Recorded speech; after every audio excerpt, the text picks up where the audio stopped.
and welcome to the Passport to Success podcast, where this week we are talking about Quora. Quora. We're talking about Quora and how to use it in your marketing. I'm Becca. And I'm Simon from Passport to Success, the platform built by industry experts designed to help, advise, guide and support entrepreneurs and small businesses to success.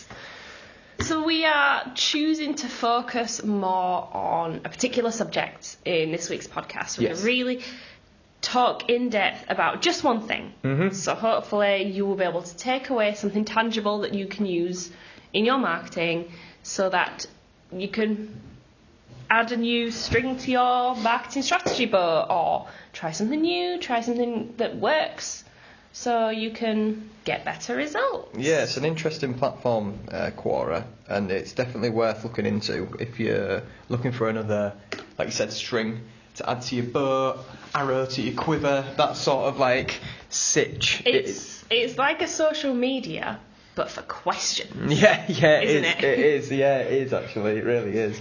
But just before we dive into that, as with every week, we have a tool that we've been having a quick dabble in now and then. So this week's tool is called Albatross. So what Albatross does, it helps you identify and reach your target audience and any high value customers. So it is only for business to business. It's not business to customer. Okay.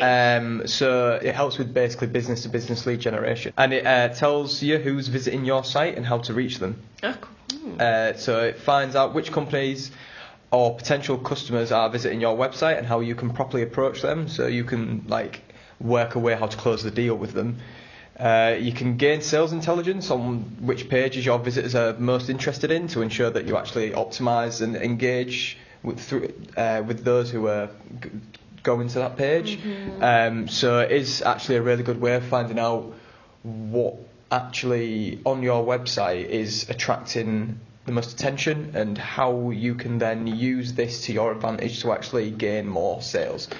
It does pay. You do have to pay for it. It's €79 per month for one domain, or for 5 domains it's €249 per month. Okay.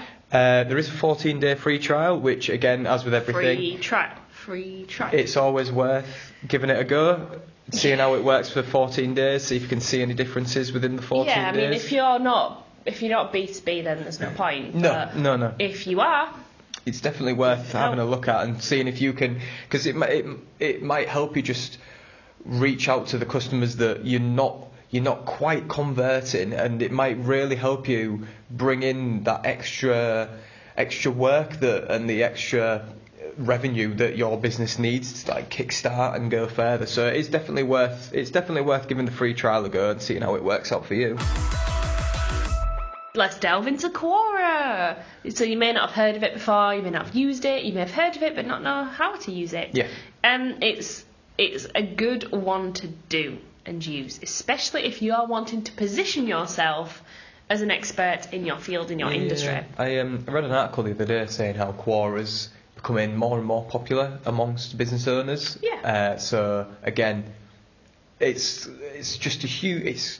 There's so many questions across so many different topics that you can choose. So, as an example, if you're an entrepreneur, you might be interested in the small business topic, entrepreneur topic, etc., etc. You can even delve deeper into like your industry topic, etc. And there's thousands of questions. It's similar to Wikipedia in the sense that it's free knowledge. Yes. And it's the sharing of free knowledge, and in the sense that people can edit the pages. Yeah. The only difference is with this is people can upvote. Yes. It's a bit like Reddit with the upvote system. People can upvote your answer. So someone asks a question, if your answer's the best, people will upvote that so it appears first, whereas Wikipedia, literally anybody can edit it. Yeah, so it's like the good bits of Reddit and Wikipedia combined. Yeah, it is. And had a social platform there. It is. And the thing is, people will never run out of questions. Even if the question has been asked before, people will ask it again later down the line. So it's this constant stream of engagement that you can jump into. So you can put your answers out there, show off your knowledge, show your expertise. People upvote it if it's good, and then you'll get more exposure. Yeah, you want to show that you're an expert in your field, don't you? You want to show that you are one of the top dogs in your field. It's not about selling, is Quora. It's about positioning and positioning yourself. There should be maybe like a call to action button towards the answer, towards the end of an answer, if it's appropriate. Don't try and throw it in there just because. Oh, well, it's got to be in there somewhere, otherwise I'm just giving people advice. No, if it doesn't work, it doesn't work. Don't put it in. But if it's appropriate, put it in. It's fine. It's completely fine. Yeah, exactly. So there was Hansen Chen is an American videographer, and at one point he got over 1 million views on Quora in under 45 days. Yeah. And it's the questions that can prompt entrepreneurs to you write your expertise. So you find the questions that you can answer and you can answer well. That's what you want to do. Don't spread yourself too thin. At first, go in and be specific. And then once you gain more knowledge, you can maybe go a little bit broader. Yeah. Like Simon said as well, it's not necessarily about selling, but there should be call to actions if it's appropriate. If you seem pushy, salesy, desperate for people to pay attention to you, they're not going to. Like it, are they? No one's going to upvote your answer. Like we said in a similar video about Reddit, and podcast about Reddit, they're savvy. They know when they're being sold to. Yeah. This is about gaining knowledge and sharing expertise. This isn't about come buy from me. Yeah, no, absolutely not. It's and you need to figure out what you want from it as well. You could want more clients. You could want to increase your Twitter following.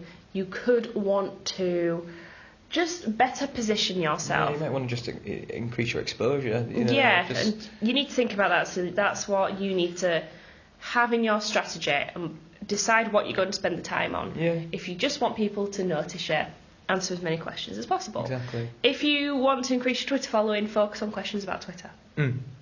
Maybe have a link to your social handle in there, because then people are, oh, that's a really good thing. I'm going to follow this person because they will give me more nuggets of knowledge. Yeah. And you need to choose the most time-effective questions. So if there's a question which has a lot of followers, it's more likely that that's a very popular question. Yep. So look for the popular questions, because one answer on a popular question can go to, say, 10 followers. Exactly. Whereas 5 answers on 5 lesser known questions might only go to 5 people. People are very, very tech savvy on this platform. So if you're obviously you're a small business owner or an entrepreneur listening to this podcast, and if you go into the entrepreneur subtopic, there's absolutely zero point of trying to sell to anyone unless your call to action is appropriate. Then you know when it's appropriate to put it in, but they know when they're being sold to, because they are almost exactly the same as you. Yeah, exactly. You are with your peers, and you want to rise above the peers and become the expert, become the authority, maybe even become a celebrity. You never know. That'd be fun, wouldn't it? And it's just as important as how you write it. So you need to have some very good copywriting skills. Yes. You need to be able to effectively convey what you're wanting to put across in a clear, coherent fashion. So practice. Yeah, it is a great way to either answer questions or ask questions. So if you have any burning questions that you're not entirely sure about, or you'd like other people's opinions, it's a great avenue for market research as well.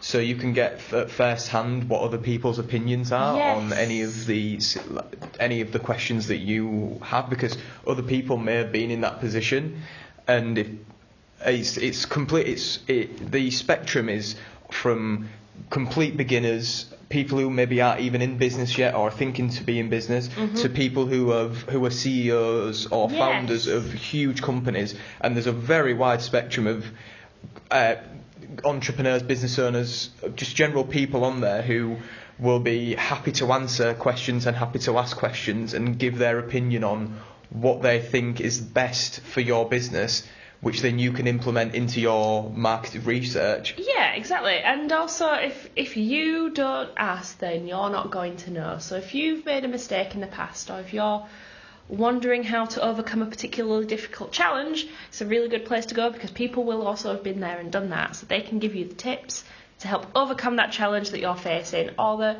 you can foresee potentially coming up. You don't ask, you don't get, do you? Exactly. There's nothing wrong with asking questions as well. It doesn't make you less of an authority if you need to ask a question every once in a while.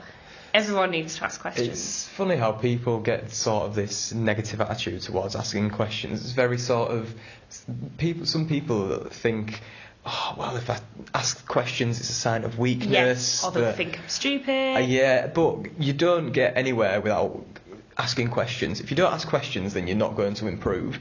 People know more than you do. You don't know everything. Like, people just don't know everything. If you did, I don't think anyone knows anything. Like, maybe Quora, she knows everything. Who knows? If you knew everything, fantastic. You are onto You're sorted. But everyone has questions that they need to ask to improve their business, and this platform it really is the sheer amount of questions that people ask that you can then use as well. Like, you don't have to ask the question itself. If there's a relevant question, you might be able to use it for your business as well. There's so much that can be done with this, and it definitely should be try to integrate it into your marketing 100%. So there's a couple tips on how to do a really good Quora post. So you need to make it engaging. You can't make it too long, because people will stop listening or reading, unless it requires. Oh, I've got the hiccups now. Unless it's got a relevant length answer. So make it engaging. Make it, what's the word? Give them value. That's it. Give them value. Make it engaging and give them value. Give them actual practical tools that they can do to help them. Also, using an image can help. I mean, people are more likely to interact with a post with an image. We've said this before. It's pretty much true on every single social media platform. I think last week's podcast about the Facebook report, we talked about how videos and images get a lot more click-throughs and engagement than statuses and links. It's easy to find a free stock image that you can use. Go on. There's Pexels, there's Pixabay, there's loads. I think in our resources we've got a huge list of different... in the Passport Success media destination. There's a very big list of free stock images. Make it relevant. Don't just stick a photo in there for no reason, but people are more likely to do that. Yeah, exactly. And it breaks up the text as well. Like, imagine reading a 1.5-page, 2-page long piece that's got no images in. Images also can break it up and make it look a lot shorter than it actually is. And sometimes the long answer might put people off. Yeah, images help just break everything down and almost segment it. I know subheadings can do this anyway, but images it almost segments it and makes the brain think that it's a lot shorter than it is. So, like we said as well, if it's relevant, put a call to action in there. You could say, If you need any more information, here's my website, here's my Twitter, you can ask me any more questions. Call to action, not sales call to action, because this isn't that kind of platform. And finally, you need to just practice. Practice makes perfect. It does. It's not going to come overnight. It's not going to be, I'm instantly an expert because I've posted once on Quora. You need to work at it, like we said with anything, especially like Reddit as well. You need to practice. You need to create a profile and get in there, see how it works, ask some questions, and practice. So you need to make it part of your strategy.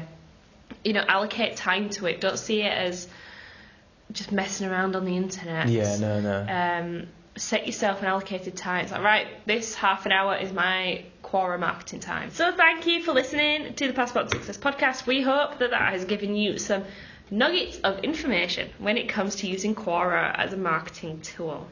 Do let us know if you have had any successes, any challenges with Quora in the Passport Success forum, or on the comments on social media, and we'd be happy to answer any questions about Quora. Yeah, that's the point of Quora. Stay up to date with all things passport success, and we'll see you in the next podcast. Bye. Bye.